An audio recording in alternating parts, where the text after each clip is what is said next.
ما دا جمپ رنګ دې ګردور واړوله یاره ایسه سوکه پر اړوه څه سره څه نارې وای ما دا ویلې پر دا جمپ باندې څه سوکه وړه دا جمپ رنګ دې ګردور واړوئ څنګه خلک یاست بړوګانو خلک جمپونه جوړوي تی دیوالونه جوړوي شرم حیا لرئ بل کار لرئ خو په دا روډ باندې بیا خلک په سپیډ تېرېږي نو چې تېز نو څه تېز نو ودرېږه په خروس بارسي نو زه دا وایم چې دا خلک دا نوي نوي ګاډیانې اخیستې دي ما له ډېر کس راځي ځان چې غټ غټ دیوالونه مې ورته والي ول دا ګاډۍ یې دلته لګېږي ښه خپله خر لري سیکل لري او د بل په ګاډۍ د نیت باندې جمپونه جوړوي زما خو خر دی زما خر خو تر دا جمپ دغه یم اوړي نو چې د خر د بل ګاډۍ به خلک څه به کوي یاره نو ته ولې دونه ګرانه ګاډۍ اخلئ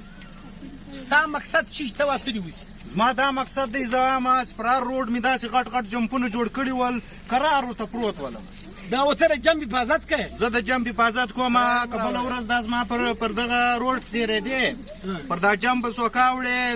د جمپ رنګ اړی دا لوک ځینې اړی ته د څه کار کوې زه دا کار کوم پر دا روډ باندې دلته دا روډ له زوی سره پروت یم دا غټ غټ جمپونه جوړوم دا ګاډۍ والا له تکلیف ورکوم ته شرم حیا لرې